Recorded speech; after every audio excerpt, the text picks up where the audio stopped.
Hi guys, my name's Alana. Welcome back to my YouTube channel, Mental Health with Alana. If you're new here, please click the red subscribe button, give this video a thumbs up, and also press the bell notification so you know every time I post a video.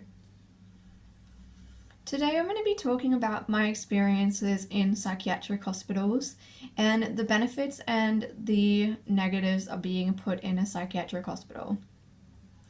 Now, this is obviously just coming from my personal experience, so take this with a grain of salt. Obviously, everyone's going to have different experiences depending on what country you're in, what state you're in, what hospital you go to, what staff are on.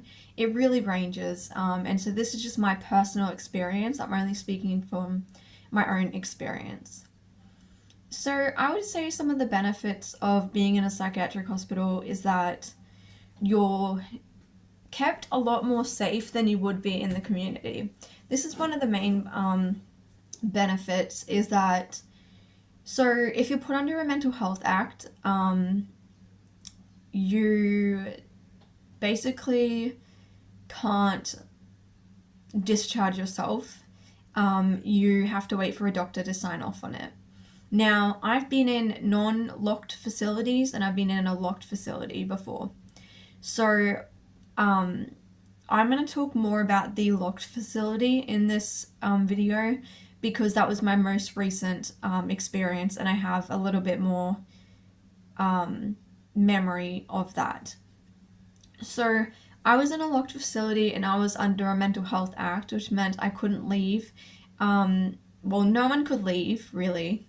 I think if you were like voluntary, it was still locked, the facility, but you were allowed to have leave, I think, like whenever you wanted.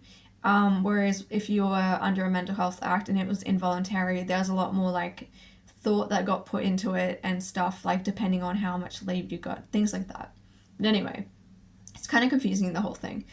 I had no idea about mental health acts and all sorts of things until I was put into this locked facility and put under one. So I still don't know a whole bunch about it. It's kind of complicated and it's like a legal thing. But you are kept more safe. Obviously, you can still do stuff while you're in there. It doesn't matter what they do to keep you safe. You can still do things, but it's a lot harder to do it. And you're under a lot more supervision. For me, I was on 15-minute checks. Most people were on 15-minute checks. So nurses and staff are going to be checking on you every 15 minutes. They go and find you wherever you are in the hospital. Obviously, if you're on leave, that's different. But yeah. The next positive would be that you can get your medication changed. So this means that if you need a medication change, if something isn't working, if you need to come off a medication, if you need to start a new one, they can monitor you and the psychiatrist can actually do that a lot quicker, whereas in the community it often takes a lot longer because you have to wait to see the psychiatrist and it takes longer. You might have a bad reaction and then you have to try a different thing. Whereas in the hospital, they have it just right there. They can monitor you. If you start getting bad side effects, they can switch it and it's less of a problem and it's a lot quicker. So some people go into hospital for this reason, to have a medication change, and they basically just, that's part of the reason that they might go in. Another positive would be that you get to be around, there's a positive and negative to this, but you do get to be around other people who aren't judgmental. So the other patients in there are obviously suffering with their own and dealing with their own mental health issues for whatever reason they're in there for. And so people are a lot less judgmental in general. And people are a bit more understanding of what you could be going through. It obviously depends on how unwell people are though, because like when I was in this locked facility, it was an acute setting, so it's like quite a high like high risk for people who are very high risk, very unwell. But for the most part, I found that people were quite understanding and kind of for the most part kept to themselves and didn't really bother you. Then we're moving on to negatives. So even though staff do check on you every 15 minutes, I personally found that I did not get proper I'm not sure what the word is, like help from the staff. So staff didn't explain anything about how this hospital system worked to me.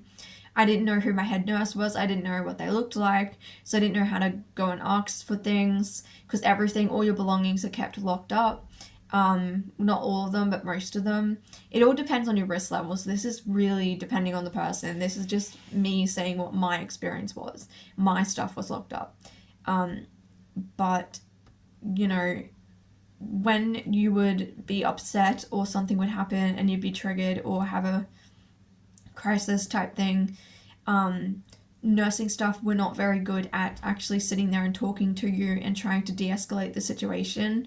I found that they would just try to kind of either ignore the situation or they would just give you some PRN, and they didn't really take that much care in actually caring for the patients on a more personal level. But that was just what I experienced because they were too busy, because they were understaffed and they had a lot of stuff that they had to get done, and there was also no buzzer in the room, so you couldn't just buzz somebody. And if you're a crying mess, you don't really want to walk out of your room with everyone else staring at you to go find a nurse. So I would often just be left in my room to my own devices, basically. And even when nurses did do the 15-minute checks and they checked on me, they weren't very helpful with providing advice on what I could do to help distract myself or help myself when I was upset or in distress. Similar to the other one about people being understanding, the other negative is that because people are so unwell, people are obviously going to be behaving in ways that could be odd, could be upsetting, distressing to you. They may be causing problems with other patients on the ward. They may find it hard to regulate their own anger or emotions. They may be psychotic, like very psychotic.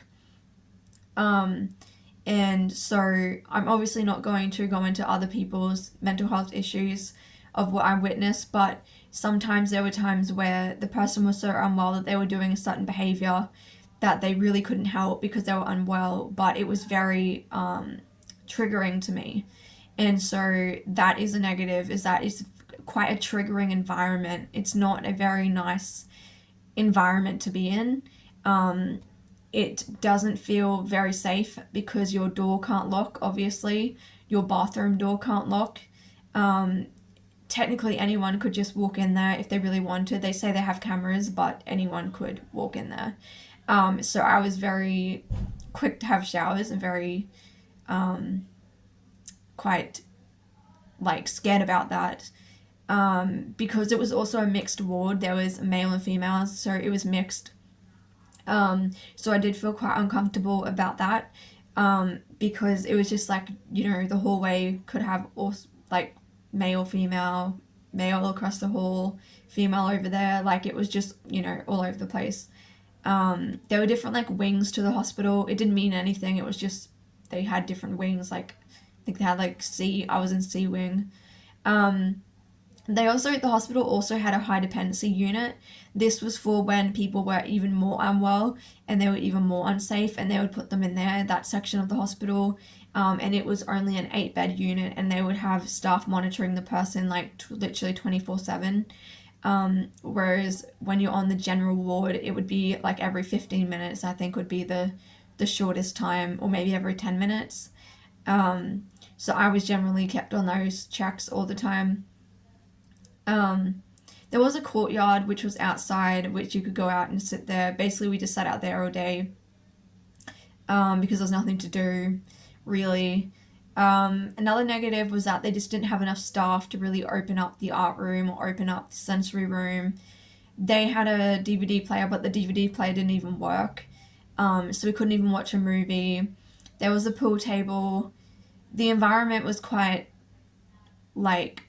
to be honest, unclean. I think they could have cleaned it up a lot. It needs renovating, but they just don't have the funding from the government to do this. Keep in mind, this is a public setting. This is a public hospital. So all the funding that they get, is quite limited, and they have to use that for probably staffing. So, there was definitely things that could have been improved on. So, that was just my experience, but if I went in there again, I might have a different experience and things might have changed. So, I don't know. That's just my experience and what happened with me. Um, you know, if I go in there again, I definitely would feel a lot safer because I would know how the system works and I would know how things go down. I would know what to expect because I was so confused the whole time I was in there because I didn't understand um, what the rules were and why they had certain rules and who I was meant to go ask for like my deodorant in the morning and who was supposed to like when they were going to do checks on me and how the whole psychiatrist appointments worked and everything like that. Like I didn't know anything and no one told me anything and I didn't understand the mental health act either and I didn't know when I was going to be leaving. I was locked in there, apart from when I got leave with my mum and with my support workers, but that was like still very closely monitored and I wasn't allowed to be on my own like at all. um so it was definitely a very hard time. It was very traumatic for me. It took me quite a while to kind of get over the experience in a way. um Looking back on it, I can say that if I did have to go in there again, I don't want to, but I wouldn't be as freaked out. I think I would handle it a lot better. But, obviously my goal is to stay out of hospital, which so far I've been doing. So yeah, that's my video.